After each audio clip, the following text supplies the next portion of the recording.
Headline edition, July 8, 1947. The Army Air Forces has announced that a flying disc has been found and is now in the possession of the Army. Army officers say the missile, found sometime last week, has been inspected at Roswell, New Mexico, and sent to Wright Field, Ohio, for further inspection.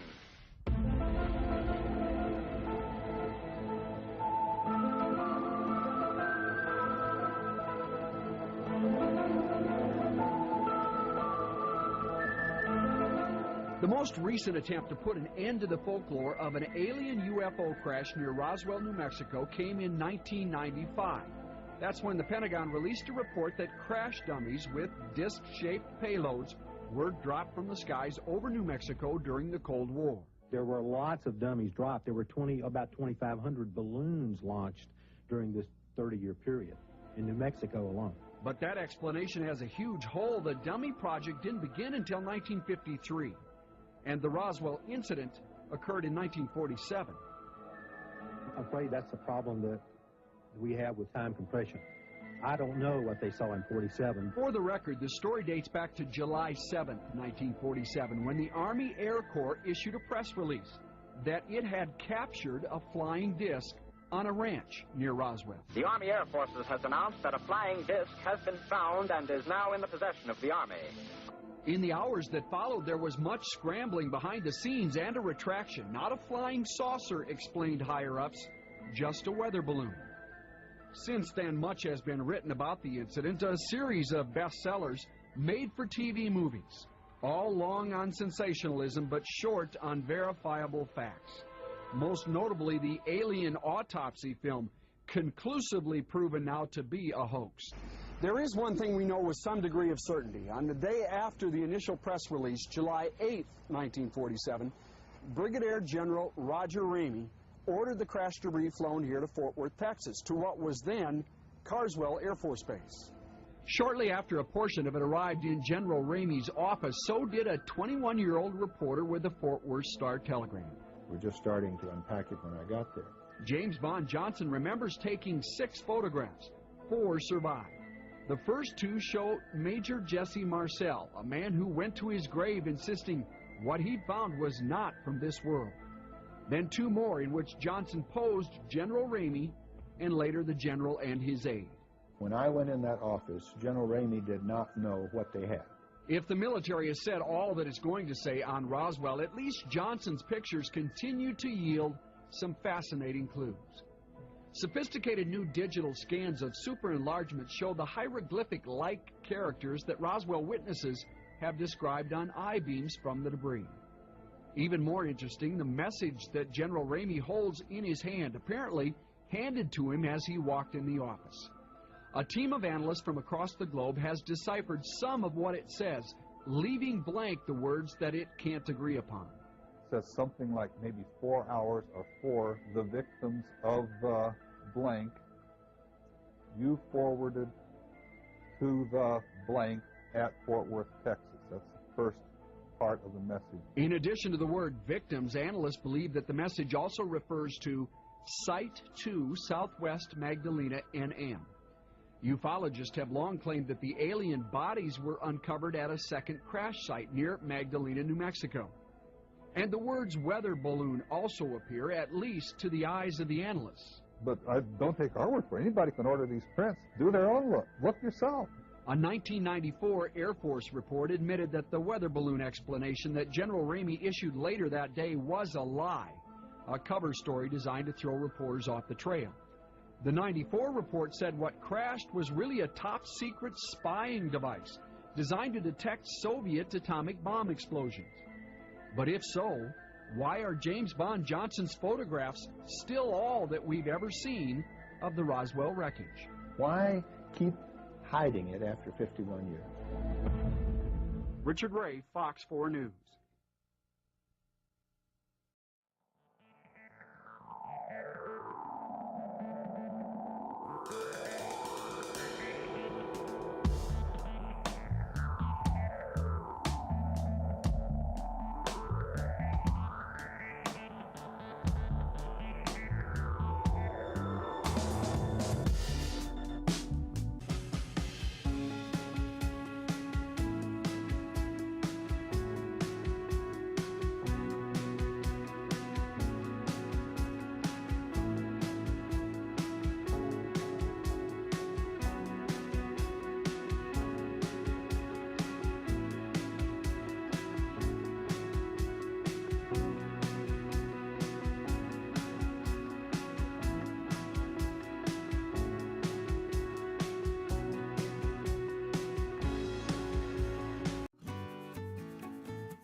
best story of the night right here. A Michigan couple getting the shock of their lives when they got an alert from their security camera in the driveway. It was kind of like really unusual. I've never ever seen anything like it. I was like, wow.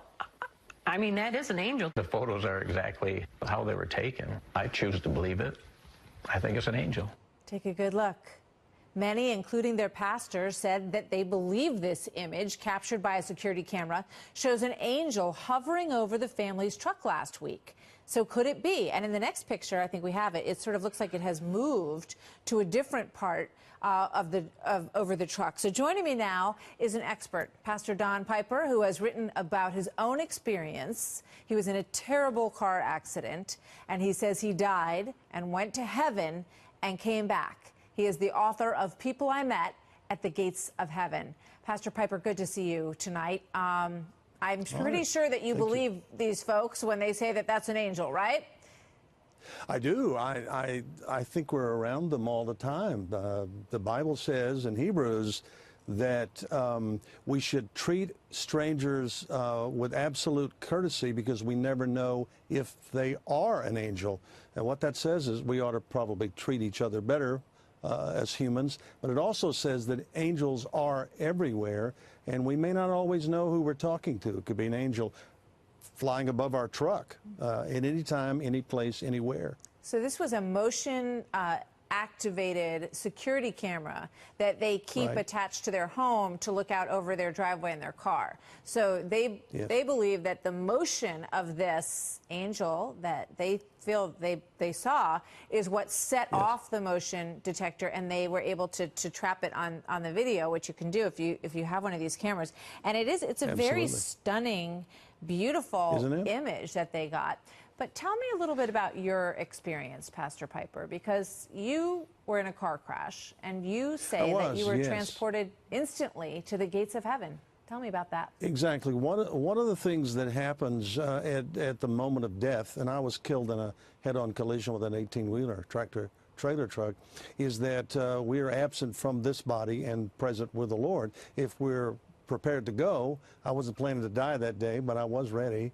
And I was transported by angels, and the Bible says in Job that we are transported to heaven by angels to Abraham's bosom, and that's another euphemism in the Bible for heaven itself. So we go there by virtue of angels. A lot of people who are with someone who's dying feel like there's a presence in the room, and usually there is. And I arrived at the gates of heaven and was greeted by people who helped me get to heaven, who preceded me in death. So I was surrounded by a lot of humans, but there were angels everywhere as well. And angels are not just little cherubs playing harps on clouds. These are robust, amazing creatures. Some have 6 wings, some have 4, some have 2, some have none. But I could hear their voices, and I could actually hear their wings. That's one of the things that was most stunning and most encouraging and comforting to me. It is amazing. And you say that when you were there, I just want to put up a graphic of the numbers of people, according to Gallup, who believe in angels. And everybody wants to believe in angels, so 72% say they do. And you can see the other numbers there. You say that everyone that you saw when you went to heaven was someone that you knew.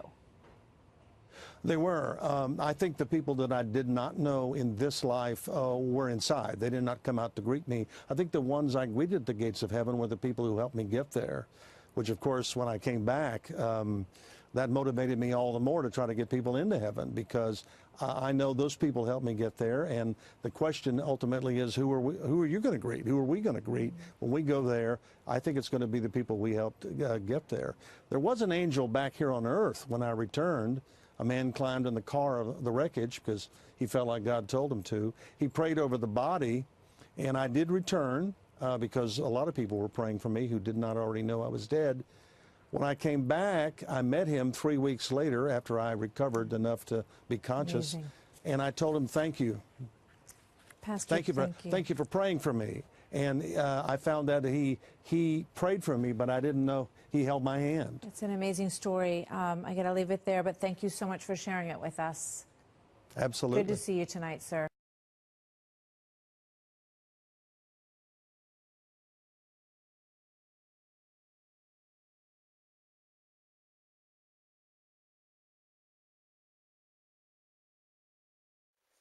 Now, I would like to talk a little bit about angels. I have also been having a very hard time with some people. A good friend of mine who keeps telling me, don't talk about angels, people aren't ready. People will think you're crazy.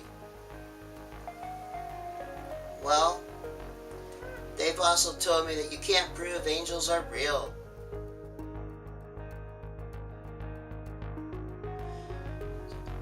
George Washington, our very first president of the United States of America,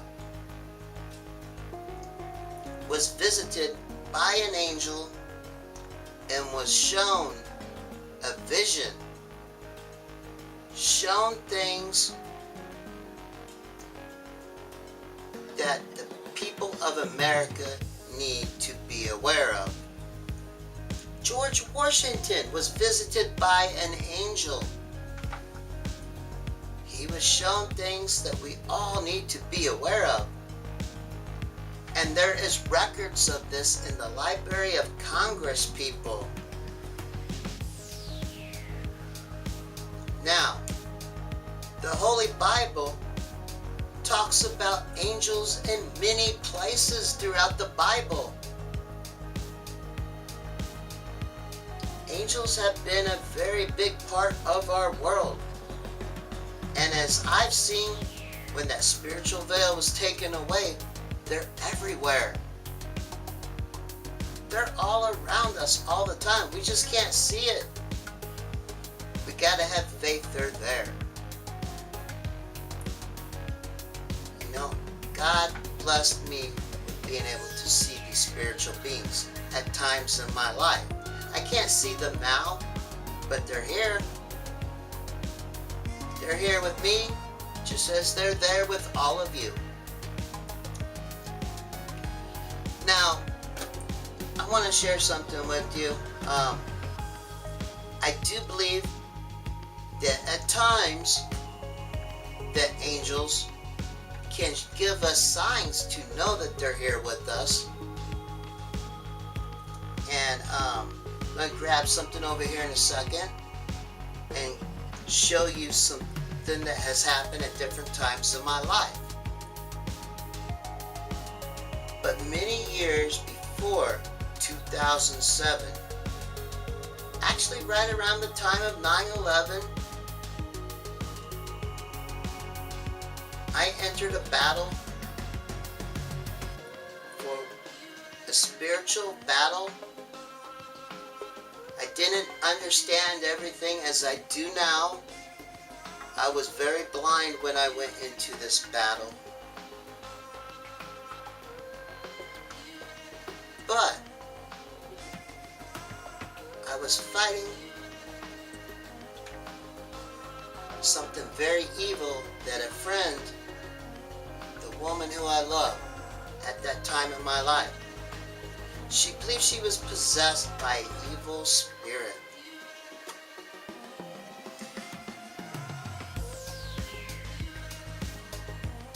She told me one day of this. She told me God had freed her from this possession long enough so she could tell me all about it, because God had chose for me to help her. You know, I knew this woman very well. I worked with her. She was, at that time, she was the love of my life.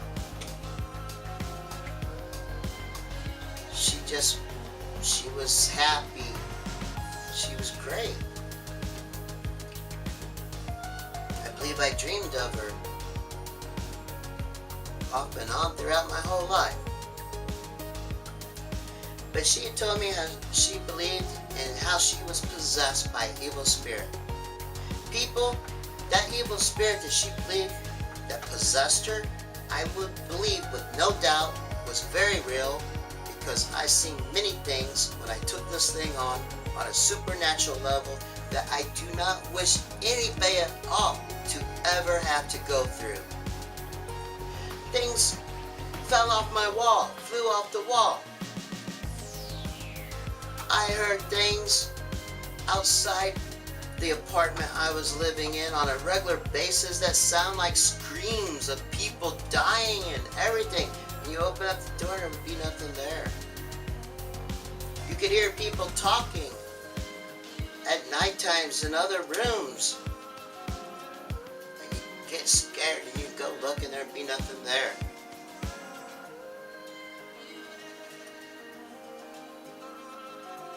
But when she told me of this and I took this fight on to try to help her, that very first time she told me about it, I was like, man, is she crazy? That went through my mind.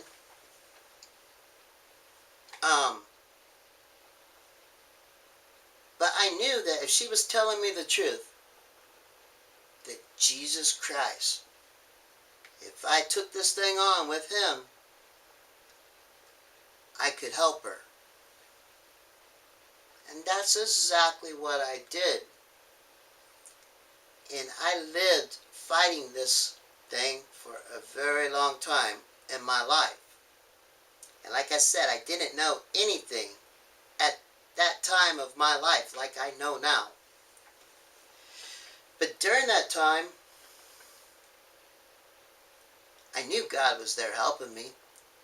Angels, everything. And I believe that angels, God was teaching me, but at different times, I want to grab this now. I had music boxes and different things in my apartment.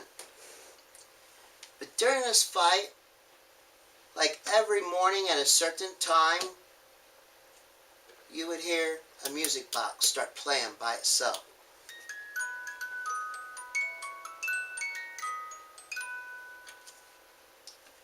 Every night, when I would get ready to go to sleep, you would hear the music box. When you wake up in the morning, a music box. Certain times of the day, a music box. It was a regular routine for a very long time. Some people would say, well, maybe the devil was doing it to try to mislead you for some reason. Like I say, if you could put your faith in our Father in heaven and his Son Jesus Christ to protect you and to show you the truth, then they will protect you from the devil and his fallen angels, and they will show you the truth. But get back to this music box.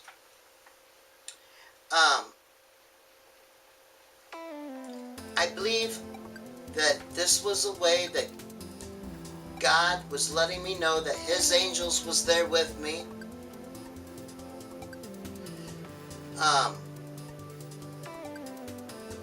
That don't happen really anymore. But since I've been doing this work, sharing the truth in the social media, I can remember one night that someone online asked me to tell of a time when I got to see angels. And I told of the experience that I now remember that happened that night when I seen Elvis for the very first time on TV. And as I was typing on my computer telling this story, as best as I can remember, the way it happened, the music box started playing. And that thing probably hadn't played or moved in many, many years. I believe God was showing me then that I was doing the right thing. But again, this is a matter of faith. This is a way that God works in my life to help me do the things that he chose for me to do. God works in very mysterious ways, people.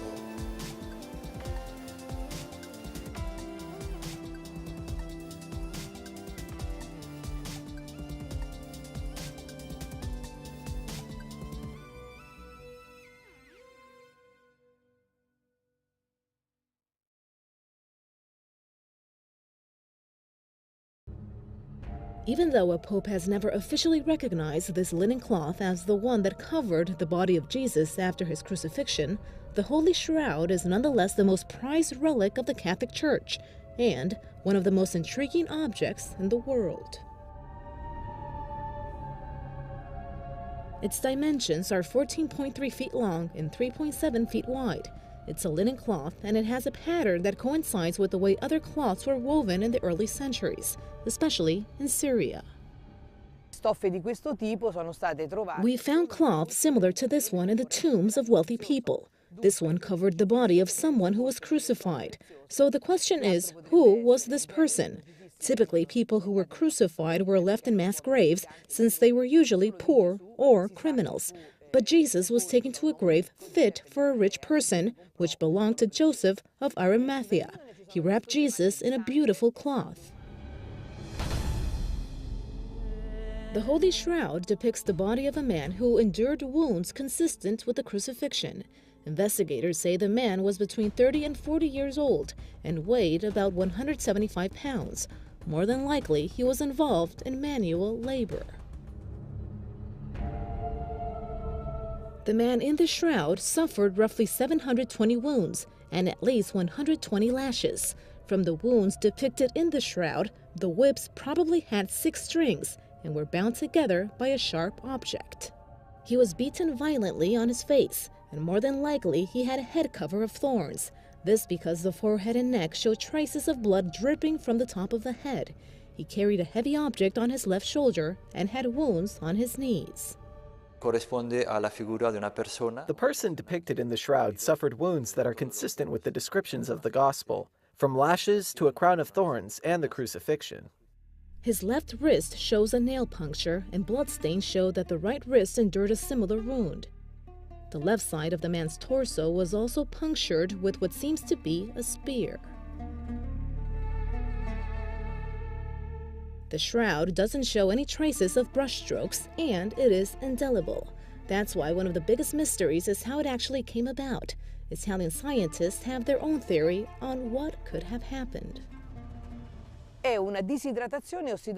shows dehydration, a very superficial oxidation of cellulose. It's identical to the ultraviolet radiation that we would get from the use of a laser. The only possible explanation I see is that a great current of light was released from the body when it was wrapped in the sheet. So for those who believe in the resurrection, this means quite a lot. There are traces of myrrh and aloe on the shroud. These two materials were widely used in burials in the Middle East. It also has pollen from 58 different plants. 38 of them are not European, and 17 of them can be traced back to Jerusalem. The bloodstains on the shroud are AB blood type, with large traces of bilirubin, which is a sign of someone who suffered a violent death. The blood has not moved or even been smeared on the shroud. It's as if the body disappeared within the linen cloth. The shroud is like a photographic negative. Unlike other average photographs, though, it looks clearly when seen as a negative and not the other way around. But nevertheless, a carbon-14 test carried out back in 1988 concluded that the fabric is from medieval times, around the year 1260. Some experts say the tests were not carried out properly, and the samples, they argue, were probably contaminated. The shroud has some patches, and the sample they used in that study has traces of cotton. That right there brings up a lot of doubts. Many studies have been carried out to determine if the techniques to develop the image on the shroud actually existed in medieval times. Many hypotheses have come about, but in the end, they show that the results don't add up. They have no explanation for how the image was imprinted on the Holy Shroud.